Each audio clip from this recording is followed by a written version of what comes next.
In today's video, I want to talk to you about failure and what it really means to fail and how to think about failure.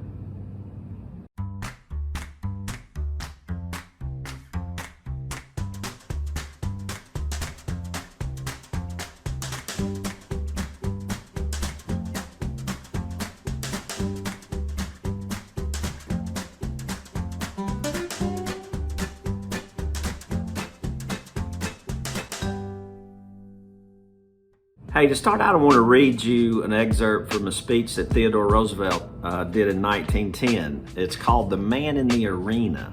I think it's a great speech, and it's great to think. It helps you think about failure.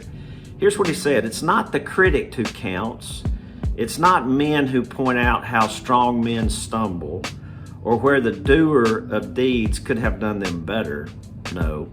The credit belongs to the man who is actually in the arena." Hey, the credit belongs to you if you're out there really trying. The credit belongs to those whose face is marred by dust and sweat and blood, those who strive valiantly, those who err, those who come short again and again, because there is no effort without error and shortcoming. But who does actually strive to do the deeds? Who knows great enthusiasms, the great devotions? Who spends himself in a worthy cause? Who at best knows in the end the triumph of high achievement? And who at worst, if he fails, at least he fails while daring greatly. So that is his place, shall never be with those cold and timid souls who neither know victory nor defeat. So it doesn't matter what people say. There's always going to be naysayers out there. But what does matter is that you're willing to get out there and risk it. If you're going to succeed, you're going to fail. You're going to have the courage to fail. And here's how you need to think about failure.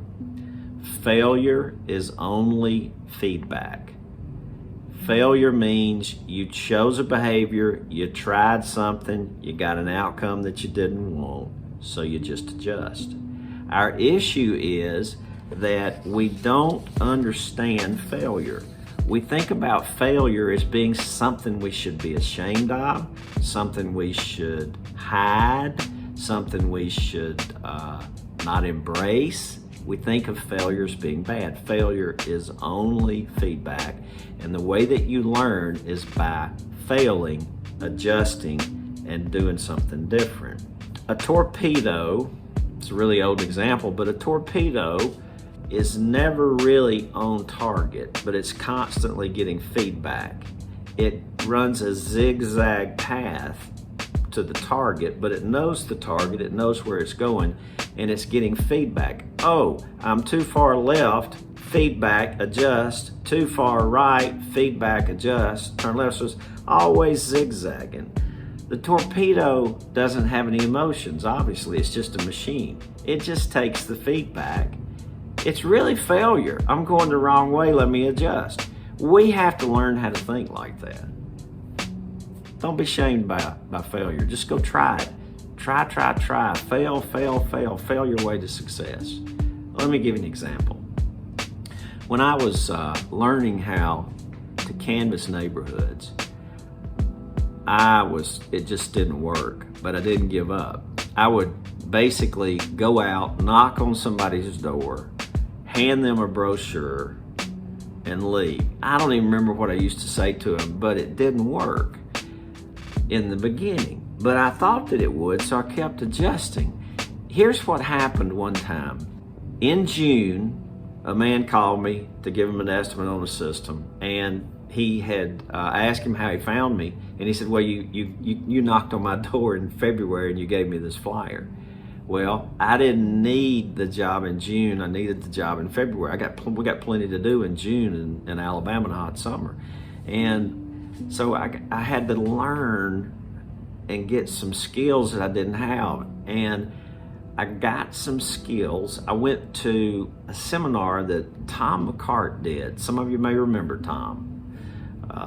and Tom had a seminar on how to sell systems. And during the smoke break, we were all outside. I don't smoke, but they did. We were all outside talking, and they were smoking. And I told him that I was knocking on doors, and but it really wasn't working. And he said, "Really?" He said, "That's interesting. Tell me what you're saying." And I told him what I was saying. He said, "Well, ask them a question." I said, "What? What do I ask them?" And he said, "Ask them if they would like to set an appointment for you to come back and talk to them about if they'd like to change out their system." Actually, I think he said, ask them a question, ask them if they'd like to set an appointment to see if they qualify. It's okay, it's easy to do. So I went back and I changed my approach. And you know what? When I started asking people if they'd like to set an appointment, a lot of them said yeah. So I began to set appointments. Then I had to learn something else. People would say, "Well, how much is it?" And I had to learn how not to give a presentation at the door. I had to learn how to set the appointment.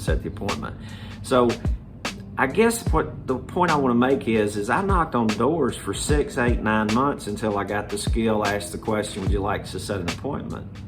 And then I got more skills, how to handle how much is it at the door. And we began to set appointments. I did personally. Then I duplicated myself and scaled it. So then I had 3 people knocking on doors, canvassing neighborhoods, setting appointments, and built a huge business around that model. All salespeople were expected to be proactive.